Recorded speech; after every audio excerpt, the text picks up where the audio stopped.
Rams -4, 48.5. I mean, there's so many props to get to. We're going to have like 1,000 of them. We have 4 shows, but I figured today we will do MVP odds. And this kind of gives up who we like in the game.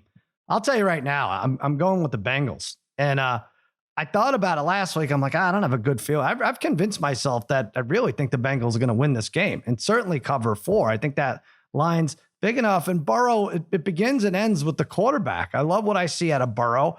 How could you bury this guy? You mean to tell me you're not going to get to a point where he's down 10, at least at the very worst, down 10, driving in the fourth quarter to get a backdoor cover? He overcame 9 sacks against the Titans. He overcame 21-3 against the Chiefs. And weeks before, he overcame 2 touchdowns down to the Chiefs. There's really no crushing him, Parlay Kid. I know you're leaning Rams, but I'll make it Burrow plus 230 for MVP. My reasoning is 9 out of 12. Last 12 years, it's been a quarterback. This is a quarterback award pretty much. And so if I think the Bengals will win, plus 230 is better than plus 166. Harry, you have Burrow also. Yeah, I do. Sally, you mentioned it just seems like the Super Bowl MVP seems to be a quarterback award in most cases. Yep. Still, that 28-3 when the Patriots and Brady were down to the Falcons, Brady still got it, even though I so believe that White should have won it. 14 receptions, scored the winning touchdown, and he still didn't win it. Still going to be usually a quarterback. Burrow is just so cool in the pocket, yep. Doesn't seem to ever be rattled. And listen, I mean, if it's the Bengals winning it, who really is going to win it other than him? I mean, it's just, I really believe Burrow at plus 230 is the play. Well, I have an answer for that, but I would have to figure out how it was going on. And by the way, you have an answer for it too, Harry. I asked you to pick a long shot, and who other than Burrow is going to win, and then you give me McPherson for your long shot. Go ahead. Just in case, at 100-1, he has the game-winning field goal on the road against Tennessee and against KC in the playoffs. He's 12 for 12 on field goals, 16 for 16 in kicks in the playoffs, has 40 of Cincinnati's 72 points. And if this is like a 2017 game, like the LA San Francisco NFC Championship game was, and it comes down to kicks, McPherson's the man. No way 2017 gets it to him. He needs 4 field goals. Unless you're figuring that's 4 field goals in an 8. Well, I'm saying something like that. Say 23-20, and he kicks 3 field goals, and he kicks a game winner from 55 yards, and Burrow has 2 interceptions and doesn't have any touchdowns. All right, we're getting there. That's a little better, right, Brian? It's a little better. Thus the 100-1. Thus the 100-1. No, I know, but I'm just trying. I work backwards with these things, and I try to figure out how McPherson could do it. I think he has to get like 4 field goals in a low-scoring game, but which he's gotten in all three playoff games. He's got 4 field goals. Yeah. All right. I would say, all right. So I asked you guys for a safe pick, Parlay Kid, your safe pick, and then a long shot.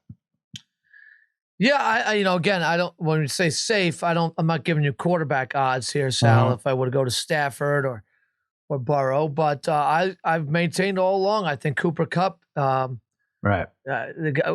10 receptions, 150 yards and 1 to 2 touchdowns. Mm-hmm. Is it almost expected out of him now? It's almost expected out of him now.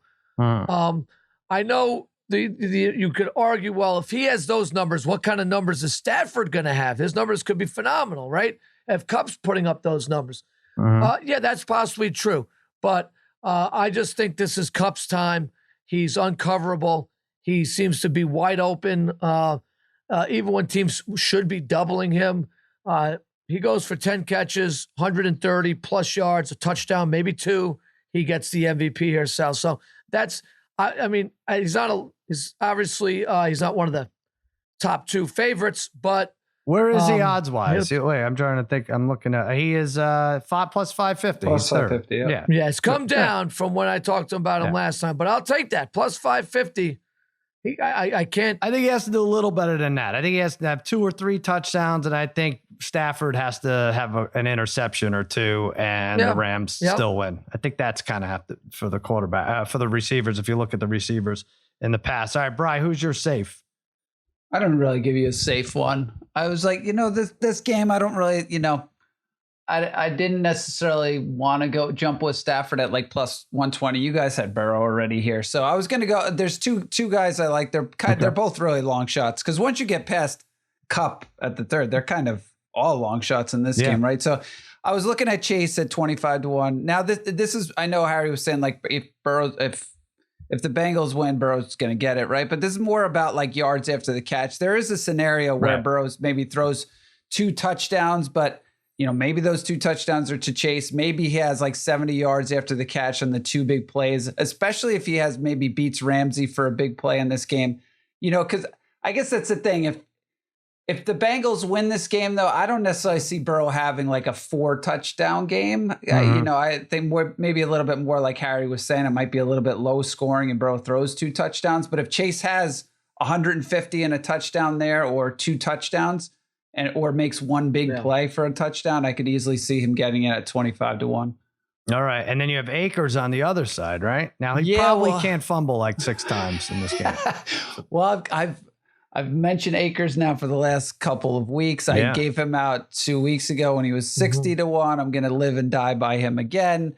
The thing is, again, the Bengals could be so concerned by the passing game in this one that it lends himself to just giving up a couple big running plays, or Akers could catch a few balls out of the backfield. The Bengals are kind of like middle of the pack against the run. I think giving up 4.3 yards per carry. But the one thing I will say is, I'm not sure what McVay's game plan is here, but if McVay has success running the ball early, he's just going to keep doing it, right? If they're picking up chunks and chunks of yards, he's probably not going to change it up. He'll look to set up some play action. So, I know a running back never wins this award, but I'm going to stick with him at 30-1, even though I gave him out last time at 60. All right, so let me read some of this. So it's Stafford plus 120, Burrow plus 230, Kupp plus 550, and then it's Aaron Donald 16-1, Chase 25-1, Beckham 25-1. No one taking Beckham, huh? Akers 30, and then it gets Mixon went down. So Mixon was my long shot at 50-1, and he is now 40-1. He's actually out of order here on the listing for FanDuel. And my thinking is kind of the same as yours with Akers, Brian. I mean, first of all, he's an all-pro. I don't know. Should all pros be 40, 50-1? And you're getting like between 15 and 23 touches.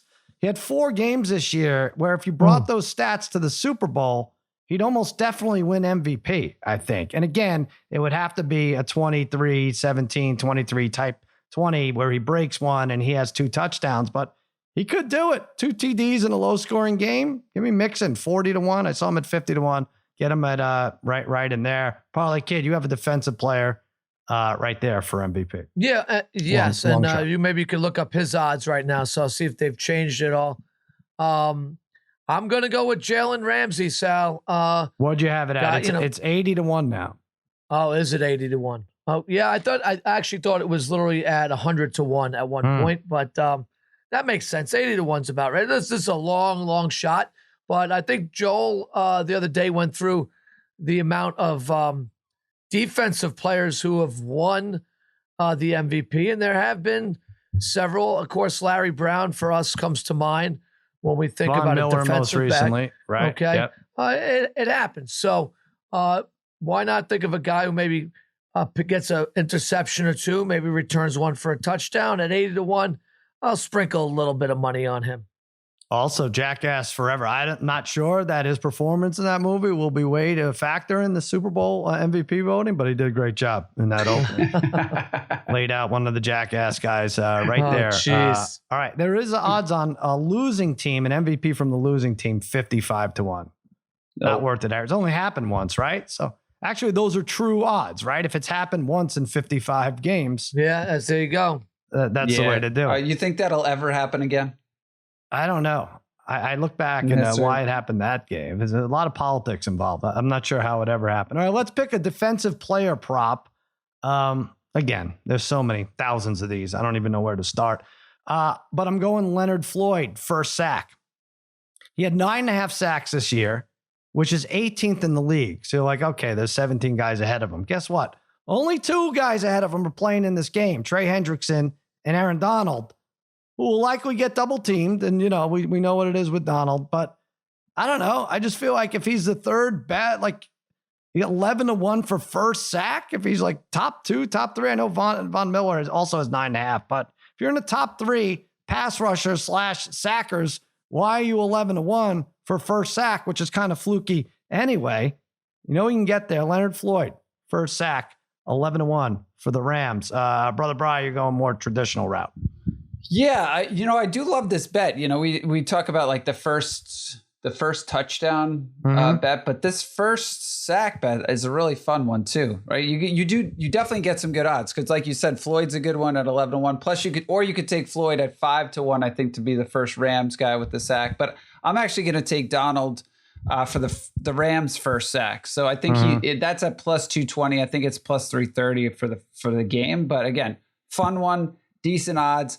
If I'm the Bengals, and they have to be really worried about this pass rush. And the reason I'm going with Donald in this one is we saw how bad they struggled in that Titans game, especially against Simmons, right? Like he just ate them up on the interior line. I know Donald will be getting double teamed, but their line has been so poor at times it could easily break that. So I think it's a fun one to root for a plus 220. Whichever, I think you're probably taking Rams guy regardless in this one. So I think what is Von Miller for first sack? I guess if you took all three of those guys, he's plus 260, I think. Or you can take the that's for the Rams, I should say that. Oh, He's probably like 4 or 5-1 for the game. All right, so you can maybe take all three, Floyd. Or you could take the Rams. Right. The Rams to have the first sack in the game is like minus 220 or something like that too. So you could put that with something. That's not great. All right. All right, Harry. Von Miller.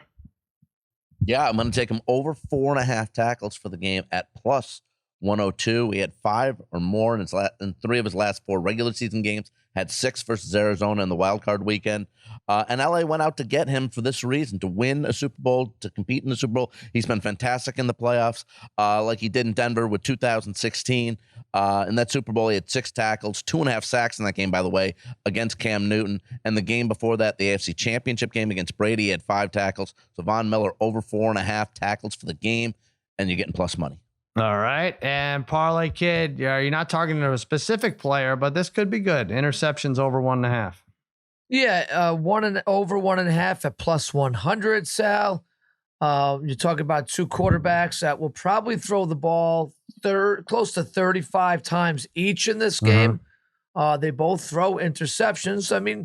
When you throw as much as they do, I think Burrow for the regular season threw 14, Stafford 17. Right. This has gone over 1.5 in 3 straight Super Bowls. Whoa. Quarterbacks are squeezing the ball a little tighter. Bound to make a mistake or two in these games. These secondaries have been pretty good at ball hawking in the playoffs so far. So 1.5, I'll bank on each guy to throw 1 here, Sal, and we'll get the plus 100 here for this bet. Get lucky with a Hail Mary before the half at the end of the game. Just to get a free one there. You got 1 going into the second half. You're looking good there. Over 1.5. All right, I like that.